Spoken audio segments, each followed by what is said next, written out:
Greetings, the Astro 30 here yet again, and welcome back to my channel. And if you're new to this channel, welcome. Today on the desk I've got something else to play with. I've got a Denon AVR-1312 receiver, and I believe this is a 6.1 channel, something like that. We can always have a look at the back panel and count the outputs, but I picked this up on the weekend.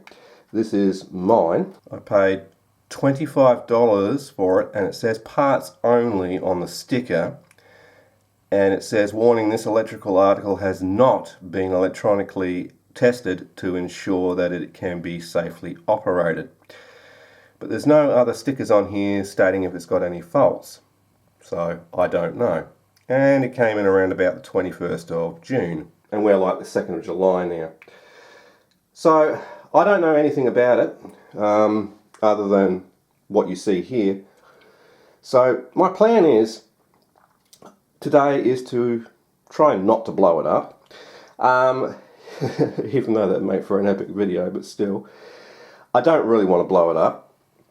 So what I want to do is I want to test to see if it even actually works, and whatever fault it's got, fix that fault. So that's the first thing I'm going to do, is verify that it even powers up. And the second thing is, if I don't have to put any parts into it, my plan is to flip it or sell it for more than I paid for it. Well, that's the theory anyway. So I'll get the dim bulb set up and we'll plug it in and we'll see if it even turns on. Alright, dim bulb is set up with probably the shortest IEC cable on the face of the planet. It's only 30 centimeters long. It uses like an IEC connector at the back here rather than having a fixed power cord on it. So I turn the dim bulb on. There's a common problem there. The inrush current of the transformer, the main transformer, is too high for the dim bulb that's limiting the current for the standby circuitry to operate correctly. So the standby circuitry is losing voltage, it will drop out, so is the MCU, and this has non-volatile memory in it, so it remembers that the last state that this unit was turned on, and so as the MCU loses voltage and the standby circuitry loses voltage, well, everything drops back out and the inrush disappears, therefore the current comes back up and the MCU resets and the process just repeats over and over.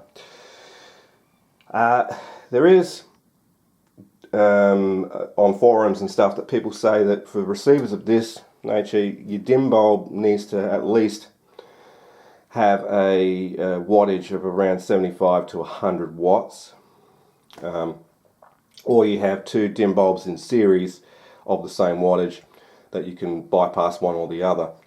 However, I don't have that luxury at this moment, so I'd have to actually design a new dim bulb for testing this. So what I want to verify is this actually safe to plug directly into the wall? Well, I assume it was at one point, but you know, because I reckon when it was in the tip shop they would have plugged it in at least. So what I'm going to do is we'll take the top off of the unit and we'll have a quick look inside and see if we can see any obvious blown up components, etc.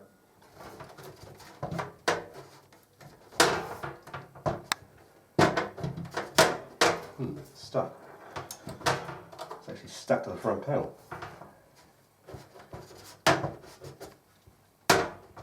Really?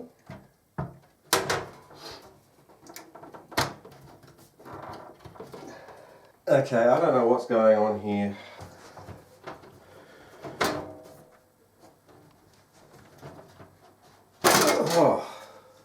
Wow! It was just stuck on these two plastic lugs here on the front panel. So there's a good look inside the unit. It looks fairly, well, busy. We got our standby transformer over here and the standby circuitry, which all of those components, including the capacitors, look like they're fine. There's a fuse down here as well behind the transformer. Now if there was an electrical fault with the unit, then it would have blown the fuse. So I'm going to assume that everything is hunky-dory at the moment.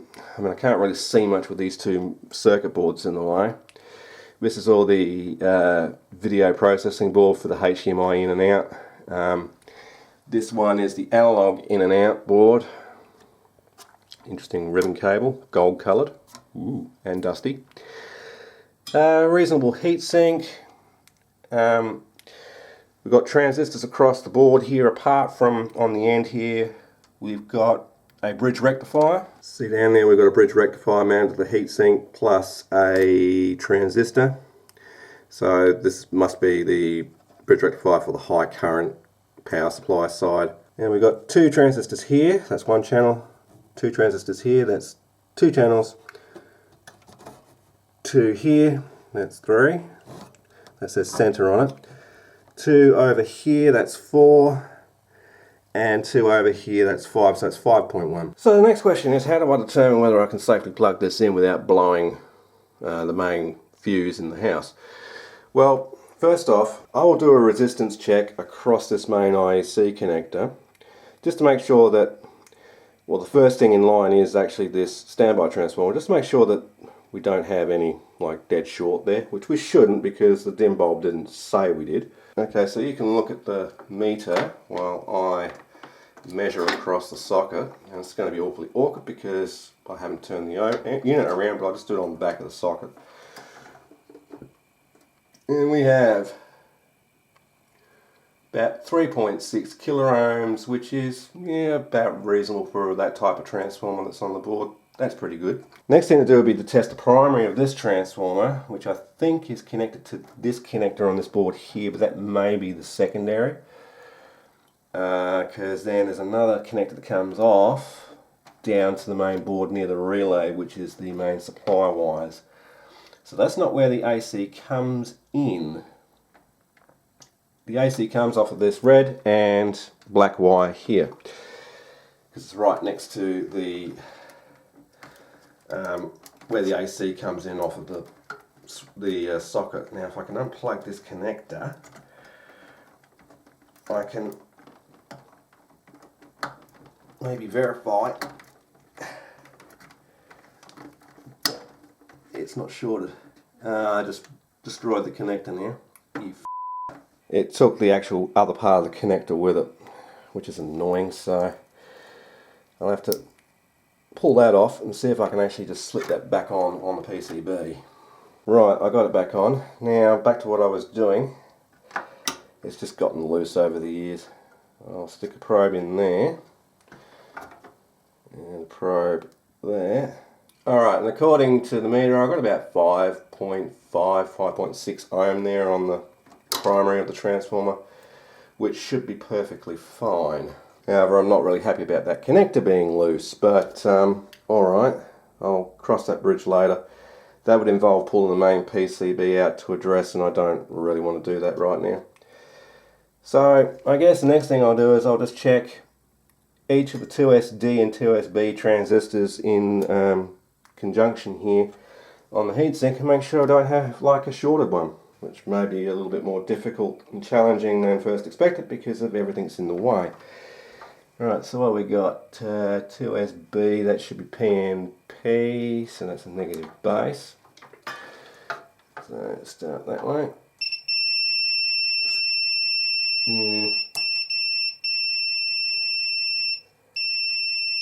Collector's a little bit low, but alright. That's a good transistor. That should be an NPN. Good junction. good junction, no shorts, good. And I'll go through the line and test them all like that. Well, all the output transistors appear to be testing okay. They're not shorted. I thought one was, and then I retested it and it seems fine. I thought it was shorted base to collector, but it's not. I am going to get spurious readings from collector to emitter because it's actually in the circuit. And if they were pulled out of the circuit, they'd probably test absolutely fine. So I'm happy that it hasn't got a blown up output stage on any of the channels. However, I still don't know if it works. But whilst we're here, we'll take a quick look at the back panel. So on the back panel here, we've got the tuner input antenna connections for the AM and FM. We've got a DVD, satellite cable input, a dock input. We've got a coaxial input here and an optical TV input. And there's a dock control here, so that's obviously for remote control functions for the dock. We've got the composite DVD in, satellite control in, and a monitor out, plus an S-video connector. We've got a bunch of HDMI connections here, one for BD, one for DVD, satellite cable, gaming, and an output monitor. Down here we've got the pre-out, so surround back left and right, and plus the subwoofer. Standard speaker connectors here, 5 of them, for the front, left and right, the center, and the rear, right and left. That's about it for the unit apart from the ISC socket. So, without any further ado, I'm going to plug this in directly to the mains because I'm satisfied that there is no electrical fault as far as I can tell. And if it blows up, it blows up. Here we go. Oh, nice. It turned on. And there's a green flashing power light. And it came out of protect. Isn't that nice? And it's currently set to the dock input. Let's see if I can change that to video aux game. I'll leave it on the DVD input for now. So the front panel controls seem to be working. The volume control works, or the rotor encoder. It's not erratic or anything, which is good. That's always a fault with these things. Yeah, so everything appears to be okay. So the thing is, if I spent most of my time being scared of plugging things into the wall and causing, issues like blowing fuses, I'd never get anything done. So I went through a few preliminary tests just to make sure we didn't have a shorted output stage on any of the channels. The transformer's primary was okay. I didn't check the secondary, but yeah, whatever. And that the standby transformer was also not shorted or functioning correctly, as I should say, was functioning correctly. English, hard to do. So the thing I'd have to do is just let this run for a couple of minutes without walking away from it, just to see if anything smokes. I can't see anything smoking right now. So I'll carefully touch the standby transformer. It's not getting hot, good. The main transformer's fine. The main heatsink is fine. Nothing appears to be smoking, nothing appears to be overheating. Right, next thing to do would be to check the DC offset on every output. Now, I don't know whether this has got a function on it for switching between stereo mode and full surround or something like that. I'll just play with some front panel controls off of the camera and see what we get. I think you need the remote to change between the 5.1 output surround and the stereo. It's currently set to stereo analog in, so that's not really going to help me out here at the moment. I pressed some buttons, nothing seems to be changing. So let's get to doing some DC offset tests. Alright, so I've got my multimeter probe grounded to the chassis, the negative one, and I'll just go through the channels one by one. Front right, got about 5 millivolts there. Front left, seems a lot higher. quite considerably higher. Go back to the front right. Yeah, that's 5 millivolts versus 37 millivolts. The center channel, it's got about 11 millivolts on it. The rear right has 12 millivolts on it, and the rear left has about 15 millivolts on it. So there's wildly different voltages here between, well, the right hand channel, which is only like 4 or 5 millivolts, compared to the left channel. That's very interesting. Well, it's not very interesting, it is kind of concerning. However, all the other 4 channels seem to produce around the same voltage, so whether that's a biasing issue with the right hand channel in particular, it may not be biased correctly or high enough, that is possible. But considering there's only like, 12 to 20 millivolts there on the rest of the outputs, it's safe to assume that, well, the DC offset is reasonably low. So it can be actually loaded. But for now I'm going to turn it off and I'm going to set up for the next test. Alright, I've got the dummy load hooked up to the right and left front outputs. The oscillator is going into the DVD input on the analog. I've got the speaker grounded to the chassis because I have already verified that it is a common ground output, so it is actually grounded to the case anyway. And it's more convenient to ground it to the chassis than it is at the connector because it's awkward to get these style of connectors in there. I've got the oscilloscope set to 5 volts per division and on both and in ×10 mode. So I guess we can turn it on and see what happens. I've got to wait for the relay to engage. Okay, and I'll give the amplifier some volume. And nothing appears to be happening. Okay, what are we on? We are on the DVD input. It would have actually helped if I'd rotated the pot on my little adapter thing there up so that it was actually getting voltage coming out of it. It was set to minimum, that's why I was getting nothing. I've got it set to roughly 1 volt peak to peak going in, and it's set at 440 hertz. And I had headphones plugged in and I could actually hear the signal, so. But I still can't see it on the output, which is interesting. But yet it was coming through the headphones. So, alright, let's drop my voltages per division from 50 volt, oh that's a bit too high, that's probably why, to 5 volt in ×10 mode.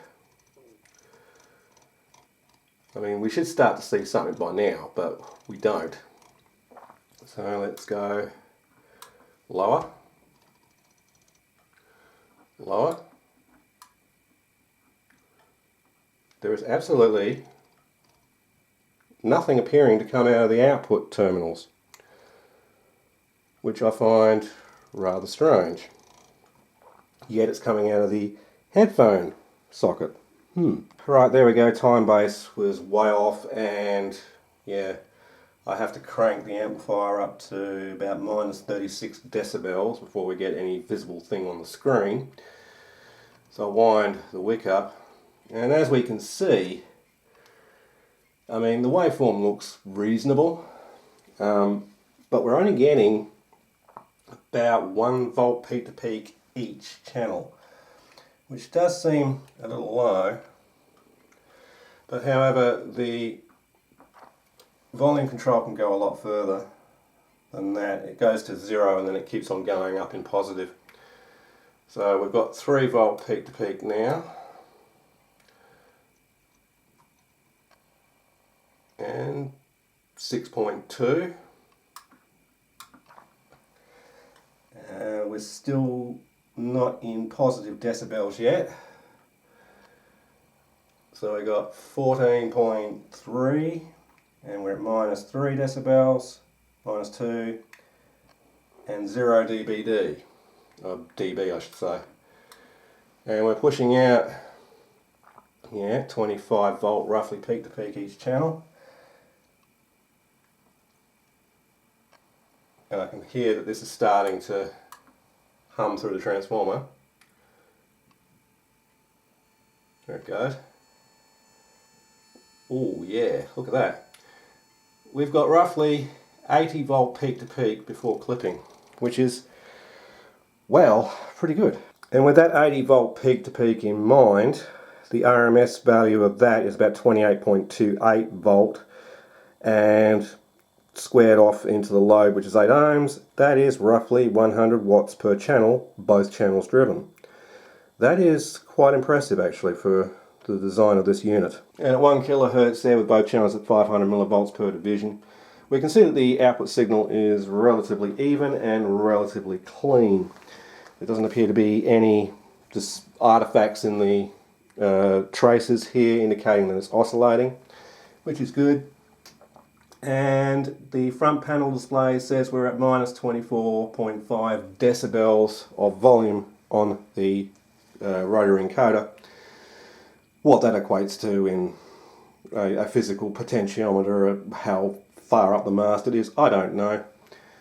Probably looking at around about probably the 10, maybe 11 o'clock position on a normal pot. Anyway, so this amplifier is actually working, well, properly. I don't know about the other channels because I don't have the remote for it, and also I reckon it's one of these amplifiers that you need to have one of the HDMIs or even the composite connected to a TV so you can see the on-screen display of the unit and make changes to the settings, like the bass, treble, if it's got any, or any form of EQ, because there's no buttons on the front for it. So it's probably an on-screen menu type setup thing that you need a TV screen plugged into it to, use. Which is okay because this is designed as a home theatre amplifier, and it's usually supposed to be connected to a TV via the HDMI or through composite or whatever. Usually through HDMI though, because it's higher quality. So yeah, as far as I can tell, it's working. Another thing that I've noticed that's interesting is they've used PCBs as cable tie points. There's one here and one there with that ribbon passing through it. That's kind of neat, and also a waste of fiberglass PCB at the same time. I believe that's fiberglass and not that paper composite crap that they used to use back in the 80s. Interesting. Okay, so I guess I wouldn't be forgiven unless I did a sound test into some speakers. So I don't want to hook them up to my good speakers. I'll hook them up to these $5 TX speakers, which I don't really care about. I'll just first turn it on and listen for any unusual noises coming out the speakers. I didn't hear anything coming out the headphones, and I've got it wired correctly now on the speaker terminals. Nothing unusual. It is, though, quite a noisy amplifier. There is a fair bit of hiss coming out of the tweeter, so yeah, it's not exactly the quietest. So I'll give it some volume. About there should be fine, I think. And I'll play a track. Oh, hardly any volume.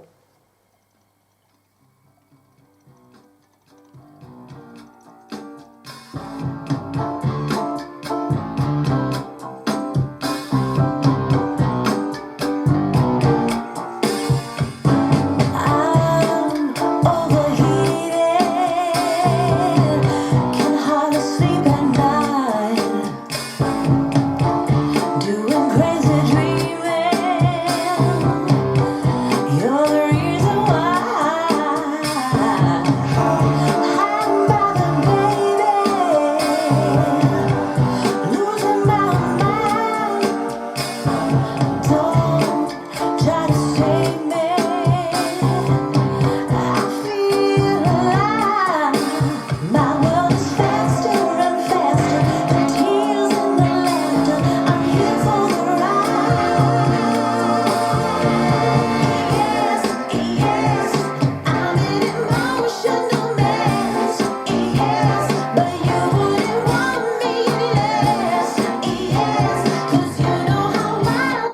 Okay, it's working.